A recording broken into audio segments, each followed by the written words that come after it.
다 함께 사도신경으로 신앙을 고백합니다. 나는 전능하신 아버지 하나님, 천지의 창조주를 믿습니다. 나는 그의 유일하신 아들 우리 주 예수 그리스도를 믿습니다. 그는 성령으로 잉태되어 동정녀 마리아에게서 나시고 본디오 빌라도에게 고난을 받아 십자가에 못 박혀 죽으시고 장사된 지 사흘 만에 죽은 자 가운데에서 다시 살아나셨으며 하늘에 오르시어 전능하신 아버지 하나님 우편에 앉아 계시다가 거기로부터 살아있는 자와 죽은 자를 심판하러 오십니다. 나는 성령을 믿으며 거룩한 공교회와 성도의 교제와 죄를 용서받는 것과 몸의 부활과 영생을 믿습니다. 아멘. 찬송가 325장 예수가 함께 계시니 함께 찬송하시겠습니다.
오늘 하나님께서 우리에게 주신 말씀은 요한계시록 2장 8절부터 11절 말씀입니다.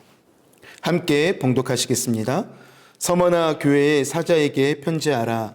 처음이요 마지막이요 죽었다가 살아나신 이가 이르시되 내가 내 환난과 궁핍을 알거니와 실상은 내가 부유한 자니라. 자칭 유대인이라 하는 자들의 비방도 알거니와 실상은 유대인이 아니요 사탄의 회당이라. 너는 장차 받을 고난을 두려워하지 말라. 볼지어다 마귀가 장차 너희 가운데에서 몇 사람을 옥에 던져 시험을 받게 하리니 너희가 10일 동안 환난을 받으리라. 내가 죽도록 충성하라. 그리하면 내가 생명의 관을 내게 주리라. 귀 있는 자는 성령의 교회들에게 하시는 말씀을 들을지어다. 이기는 자는 둘째 사망의 해를 받지 아니하리라. 아멘. 할렐루야. 하루하루 치열한 삶 속에서 믿음으로 잘 승리하고 계시는지요? 우리의 삶이 참 치열하죠. 무엇보다도 더욱더 치열한 영적 싸움 또한 우리 삶 가운데 함께하고 있습니다. 여러분, 그러나 한 가지 확실한 것은 이미 십자가에서 승리하신 예수 그리스도는 모든 것을 이루셨고 또한 이겨내셨다는 것입니다. 여러분의 삶 속에서 그 이기는 믿음으로 살아가시기를 주님의 이름으로 축복합니다. 오늘 새벽에는요, 지난주에 이어서 요한계시록에 나타난 소아시아 7교회 중 두 번째 교회인 서머나 교회에 대한 주님의 말씀을 함께 나누고자 합니다. 서머나는 예나 지금이나 부유한 항구 도시입니다. 현재 지명은 이즈밀이라고 불리는데요, 터키에서 세 번째로 큰 도시라고 합니다. 과거 사도시대에도 에베소만큼이나 큰 도시여서 아시아의 보석이라는 별명이 있었고요, 또 에게의 진주, 또 아시아의 사랑, 아시아의 꽃, 또 아시아의 면류관, 이렇게 수많은 별명을 얻을 정도로 아름다운 도시라고 합니다. 과거에는 로마 황제를 찬양하기 위해 최초로 황제 신선을 세우기도 했던 곳이어서 로마에 대한 충성심이 유달리 높았던 도시였습니다. 그러한 요한은요, 교회의 소망은 로마 제국의 부요가 아니라 바로 부활하신 주님이심을 말씀하고 있습니다. 사랑하는 성도 여러분, 세상이 아무리 화려하고 좋아 보여도요, 우리 그리스도인들은 부활하신 주님을 믿고 살아야 될 줄로 믿습니다. 서머나 교회를 향해 말씀해 주시는 주님의 모습은 처음이며 마지막이요, 또한 죽었다가 살아나시니 라고 묘사되어 있습니다. 1세기 당시의 서머나 교회는 한마디로 고난받는 교회였습니다. 고난 중에 감당하기 힘든 고난은 아마도 죽음일 것입니다. 실제로 정말 많은 그리스도인들이 믿음을 지키다가 순교했습니다. 그래서 죽음을 이기시고 부활하신 예수님이 주시는 그 복음은 서머나 교회를 비롯해 초대교회 성도들에게 큰 위로와 힘이 되었다는 것입니다. 고난받는 성도들에게 죽었다가 다신 이 예수님의 모습만큼 더 큰 위로와 더 큰 소망이 어디 있겠습니까? 바로 그분, 죽음의 승리자이시고 역사의 처음과 마지막이 되시는 분, 곧 역사의 주인 되시는 분이 서머나 교회를 향해, 그리고 오늘 저와 여러분들을 향해 말씀하고 계시는 것입니다. 서머나 교회는요, 소아시아 7교회 중 유일하게 책망이 없던 두 교회 중 한 교회였습니다. 먼저 주님은요, 뭐라고 말씀하시냐면 내가 그들을 안다, 9절에서 말씀하고 계셨습니다. 도대체 주님이 무엇을 알고 계셨을까요? 바로 9절에 나와 있습니다. 내 환난과 궁핍을 알거니와. 내가 복음 때문에 환난당하고 또 물질적으로 궁핍함을 견디는 것을 내가 안다는 것이었습니다. 여기서 궁핍은요, 상대적 가난 정도가 아니라 거의 헐벗고 굶주린 수준을 나타내는 말입니다. 그러나 실상은 네가 부유한 자라, 주님이 말씀하고 계시는 것입니다.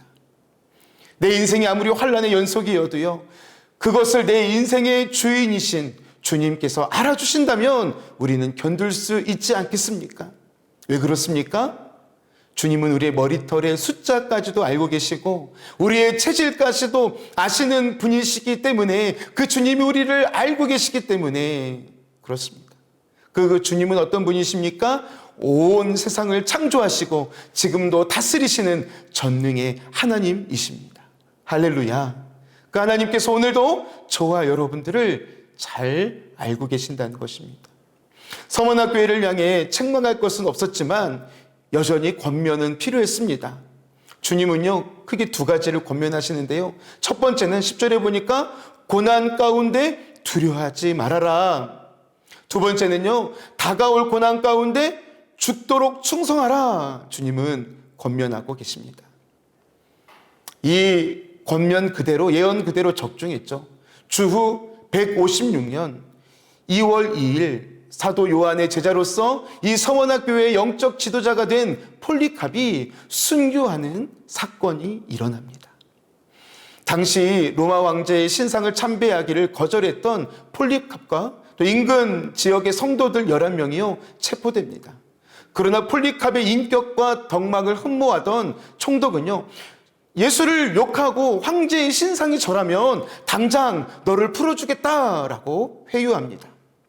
그러나 폴리캅은요, 이렇게 대답합니다. 내가 86년 동안 그분을 섬겨왔지만 그분은 내게 절대로 해를 입히신 적이 없었습니다. 그런데 내가 어떻게 나의 왕이요, 나의 구주이신 그분을 욕할 수 있겠습니까? 총독이 다시 묻습니다. 내 목숨이 아깝지 않는가? 너를 이 야수의 밥이 되게 하겠다. 폴리캅은요, 조용히 말합니다. 어서 맹수를 부르시오. 총독이 다시 말합니다. 내가 맹수를 두려워하지 않으니 너를 불태우겠다. 그러자 폴리캅은요, 이렇게 말합니다. 당신은 1시간 동안 타다 잠시 후면 꺼져버리는 불로 나를 위협하고 있지만 경건치 못한 자들을 위하여 예비된 심판과 영원한 형벌의 불에 대해서는 전혀 모르고 있습니다. 그런데 어째서 이렇게 지체하고 있습니까? 당신이 원하는 대로 속히 시행하시오. 결국 폴리캅은 화형을 당하게 되는데요. 이상하게도요, 거센 불꽃이 폴리캅을 태우지 못하고 있는 것입니다. 불꽃으로도 죽이지 못하자 사형 집행인을 시켜서 단검으로 찔러 죽이게 합니다. 그리고 폴리캅은요, 그 자리에서 순교하게 됩니다. 사랑하는 성도 여러분, 사실 오늘 본문에 죽도록 충성하라 라는 말은 우리가 주를 믿다가 죽을 수도 있다라는 말과 같은 말입니다. 충성하되 자신의 기준에서의 충성이 아닌 죽은 자처럼 나의 아집과 고집을 내세우지 말고 또 세상적인 유익을 sem하지 말고 충성하라는 이야기입니다. 서머나 교회가 교회와 성도들에게 던지는 도전을 우리는 3가지로 요약할 수가 있습니다. 첫 번째는요, 신앙 고백이 확실해야 합니다. 폴리캅 감독처럼 어떤 경우에도 포기할 수 없는 신앙의 고백을 우리도 가지고 살아야 합니다. 두 번째로는요, 하나님의 백성된 그 자존심을, 그 정체성을 우리가 갖고 살아야 됩니다. 1세기의 서머나 교회가 특히 그 도시에서 유대인들에게 고난을 당한 이유가 그리스도인들이 스스로를 하나님의 선택한 백성으로 고백한 까닭이었습니다. 사랑하는 여러분, 잊지 마십시오. 여러분은 하나님의 백성이며 자녀입니다. 세 번째로는요, 죽음 건너편을 바라보는 신앙이 있어야 합니다. 이 폴리캅 감독의 순교를 치른 후에도요, 교회는 고난을 잘 견디고 계속 복음 전파의 사명을 감당했습니다. 그 이유가 무엇이었을까요? 믿음의 사람은요, 눈에 보이는 이 세상만 바라보지 않는 것입니다. 믿음의 눈을 들어서 이 세상 너머에 있는 하나님의 나라를 바라보는 것입니다. 사랑하는 여러분, 여러분도 그 믿음으로 사시기를 주님의 이름으로 부탁드립니다. 여러분, 서머나라는 이름은요, 향수의 일종인 몰약이라는 뜻을 가지고 있다고 합니다. 서머나 교회는 로마 제국이 가하는 극렬한 핍박을 통과하였지만 그 핍박을 교회를 파괴시키는 대신에 하늘의 복음이 그 온 세상의 향수처럼 퍼져나가는 계기가 되게 하였습니다. 그 온 세상의 향수처럼 퍼져나갔던 것이 바로 예수 그리스도였다는 것이죠. 요한계시록은 우리가 정말 두려워할 것은 우리가 흔히 말하는 그 죽음, 첫째 사망이 아니라 죽음 다음에 오는 죽음, 바로 둘째 사망, 곧 하나님의 심판이라고 가르치고 있습니다. 그런데 예수님을 믿고 신실하게 산 사람들에게는 심판이 없고요, 영원한 천국에서 하나님의 상급을 누릴 것이라고 우리에게 약속하고 있는 것입니다. 현실의 고난을 이기는 최선의 준비는요, 바로 우리가 이 세상을 살고 있지만 천국 신앙을 가지고 살아가는 것입니다. 서머나 교회 시대는요, 핍박의 시대였지만 오히려 그 고통을 통하여서 신앙이 승화되고 복음이 온 천하로 전파되는 놀라운 은혜가 있었다는 것입니다. 그럼에도 불구하고 아무도 초대교회 성도들의 그 믿음을 꺾을 수 없었습니다. 우리가 진정 하늘과 땅을 지으시고 다스리시는 하나님의 자녀요, 백성이라면 여러분, 우리가 무엇을 두려워하겠습니까? 또한 누구를 부러워할 수 있겠습니까? 오늘 저와 여러분이 만일 내가 그리스도인임을 밝힌다면 사업상으로 때로는 불이익을 당하고요. 직장에서의 그 승진이 배제되고요. 나의 미래가 불투명해진다 할지라도 그리스도가 나의 구주요 주님이심을 믿음으로 선언하며 살아갈 용의를 가지고 그렇게 승리하시기를 주님의 이름으로 부탁드립니다. 이러한 그리스도인이 많은 교회야말로 영적으로 부요한 주님의 교회다 말할 수 있는 것입니다. 사랑하는 성도 여러분, 죽을 수밖에 없는 저와 여러분을 살리신 그 주님의 그 크신 사랑을 기억하십시오. 하늘을 두루마리 삼고 바다를 먹물 삼아도 다 기록할 수 없는 신실하신 하나님의 은혜를 기억하십시오. 그러한 사람은요, 환난과 궁핍 속에서도 부요할 수 있는 것입니다. 그러한 사람은요, 죽도록 충성할 것입니다. 아니요, 죽을 각오로 충성할 것입니다. 그러한 성도에게는요, 우리 주님께서 친히 생명의 면류관을 우리에게 주실 것입니다. 귀 있는 사람은 성령이 교회에게 하시는 말씀을 들으십시오. 이기는 사람은 둘째 사망의 해를 받지 않고 영원한 하나님 나라에 들어가게 될 것입니다. 그러한 사랑하는 저와 여러분 되시기를 주님의 이름으로 축원합니다. 주님이 가르쳐 주신 기도 드리시겠습니다.